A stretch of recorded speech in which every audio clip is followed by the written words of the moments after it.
नांडू बाबूंकर जो एवं अभियोग आनी सोनाली को स्वामी जे नांडू बाबू पाखे स्त्री 10 वर्ष है रोच आज्ञा जे मु एक्चुअली प्रथम कथा हूँ मु जड़े कलाकार आ द्वितीय कथा हूँ नांडू बाबू को सोनाली रखी 8-10 वर्ष है कारण मु तो निजे जानी ना से बाबद मंत्र उचित नुहे किंतु स्वामी जो अभियोगटी कर 10 वर्ष है जदि 12 वर्ष है नांडू बाबू पाखे सी अच्छी ताले अभियोग आज कहीं 12 वर्ष पर कहीं वर्षे पर कर पारे 2 वर्ष कर पारे 3 वर्ष पर नुहे 12 वर्ष पर कम्प्लेन कर गोटे स्त्री आउ जन पाखे शोची एटा कथा मो स्त्रीटा आउ जन पाखे वर्ष भितर से फाइनाल करी ना मो 12 वर्ष अपेक्षा कर ना आउ गोटे छुआ पिला जाएंगे नांडू बाबू बर्तमान गोटे विवाद घर में पड़ी नहीं शुणु सर्वशेष में आपड़ जी स्ट्राइक देखूँ जी आंदोलन देखूँ विषय किसी घटना नथिबो किंतु जितेबाला विवाद घर को जड़े आसला ता विषय अनेक लोक कहती सेमती आम यात्रा अनुष्ठान एडे बड़ अनुष्ठान से बंचई रखिंट किंतु जदि विवाद घर आसी ना बोध हुए कही ना कि विवाद घर आसिले कहुच्छी प्रवर्ता जाटा भी सन्देह माने मु गोटे निरपेक्ष व्यक्ति हिसाब से मुझे जदि प्रथम कथा हूँ एवं आलिगेसन नदे वर्षे पर देलेनी 2 वर्ष पर नहीं काले 12 वर्ष पर कहते मो स्त्री आउ जन पाखे रोचे पुओ भी सामान कथा कहूँ हाँ बापा माँ जहाँ जो पुओ जो रोचे पुओ को जहाँ बतेले पुओ से कहूँ कहीं पुअर माँ कथा मन जो बड़ है 12 वर्ष है तो 6 वर्ष 7 वर्ष दिन को तो जाने शुणी है माँ को खोजुव ना से रही नाला माँ एवं डेट रोचे सोनाली गोटे अभियोग आणुଛନ୍ତି कि यात्रा पेटे जो छाड़देले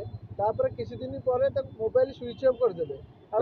आसवाई चाहिए सोनाली पाक द्वितीय मैरेज सोनाली अभियोग आणुଛନ୍ତି शुणु एपटे सी अभियोग आणुଛନ୍ତି एपटे सी भी अभियोग आणुଛନ୍ତି तेणु सोनाली अभियोग भी किसी सत्यता थाईपे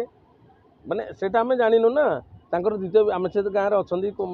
बाबा कौटी अच्छा सोनाली जी हजबैंड तेणु मुझे कहता 12 वर्ष पर कहीं आलिगेसन आसे वर्ष भितर कहीं न आसला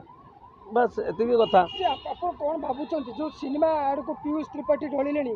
जे सिनेमा एक्टर जो सुपरस्टार माने अच्छा जो परिमाण में पैसा मिलूँ कोटी कोटी टंका सी कौन यात्रा आड़ को ढली पारती नहीं नहीं नहीं शुणु जेझा जगह जी अच्छा समस्ते पैसा जाती कि नहीं जाइए किसी एक्सपीरियंस गेन कर सेटा भी गोटे आर्ट बुझे तो सेटा गोटे फर्म नाटक कला भितर भी आमको मजा लगे आम भी यात्रा नाटक आम भी एक्सप्लेन करने दृष्टि आम भी प्रज्ञा मु सुशांत आमर जी गोष्ठी अच्छी आम वर्ष के काईपदर गोटे आम यात्रा अनुष्ठान वर्ष के गोटे थर आम नाटक करूँ सेमती ना यात्रा थिएटर फोक थिएटर एगुड़ा सब फोक थिएटर आसी यात्रा बर्तमान ओपन नहीं राउंड थिएटर हिसाब से आम यात्रा को बर्तमान नहीं पार जहाँकि ओडिशार लोककला लोक संस्कृति आज पर्यंत एवं सामाजिक नाटक है यात्रार पूर्व पारंपरिक देखिले आपन जो दंड सुआंग ऐतिहासिक नाटक तापर आसी यात्रा ये गोटे कमर्शियालिटी पहुँची सेटा यात्रा अनुष्ठान को भी धन्यवाद देवा कथा एत अनुष्ठान से रोजगार करुँच कलाकार को दौरान एवं ऑब्वियसली कलाकार गोटे जी पारिश्रमिक तार जो 5 टଙ୍କା था से कोई आंठे पेटेक आम करूँ से पैसा नहीं जाऊँ ना पैसा नबार समय आसी आपड़ जो आलू किलोटा 5 टଙ୍କା किणुते बर्तमान ये 20 टଙ୍କା दौते तापर जीएसटी बिल दौरान तेणु ऑब्वियसली पैसा नेबे जे भाई जो अश्लील नृत्य को बंद कराई जे ये जो विवाद एवं चली अभिनेता अभिनेत्री मानकर विवाद जे एम कहते आम यात्रा को जीवु ना से कहते बॉयकट कर अश्लील नृत्य आइटम गाल माने किछि माने सुविधा मिल कि आइटम गाल को मिलले कौन आइटम गाल सुविधा मिले किसी करें लोक एमती आपड़ देखो जी उल्लक नृत्य कर जो मैंने आजिका डेट्रे लोक शोधुंट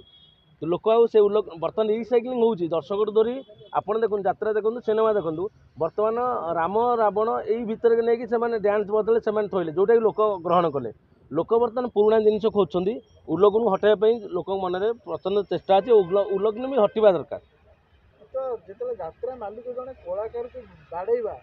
यहाँ केते दूर ठीक आ बर्तमान सी कहते कि यात्रा कलाकार चाहिए मालिकर किसी भी करें शुणु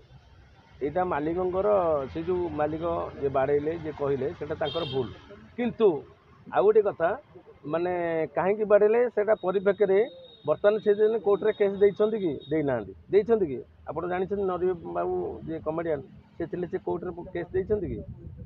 थाना अभियोग कले तेणु इन्वेस्टिगेशन कला पुलिस इन्वेस्टिगेशन सीसीटीवी बाहर को आसलानी जदि से बाड़े कि ना आम तो ये अच्छे ना से कहीदे मत बाड़े बुझीपार जे सत्यता सत्य थाए जो भाई भाव में सी कहले मत बाड़े তাহলে সেটা ভুল। ମାଲିକମାନଙ୍କର ପଇସା ଗୁଣ୍ଡା କାରବାର ଭାଇ କିଛି ହେଇଛି କି? କାରଣ ସେ ନରୀ ପଣ୍ଡା ଅଭିଯୋଗ ଆଣୁଛନ୍ତି କି ସେଟା କଳା କାଚ ଥିଲା, କିନ୍ତୁ ଇନଭେଷ୍ଟିଗେସନ ବେଳେ ସେଟା ଧଳା କାଚ ହେଇଯାଇଛି। ତ ଏ ଭିତରେ କିଛି ଲୁଚିକି ରହୁଛି କେମିତି 2-3 ଭିତରେ କଳାଟା ଧଳା ହେଇଯିବ? ସେଟା ଗୋଟେ ନା ଗୋଟେ ୱିକ୍ ପରେ ଯାଇଥିଲା ନା ପୋଲିସ?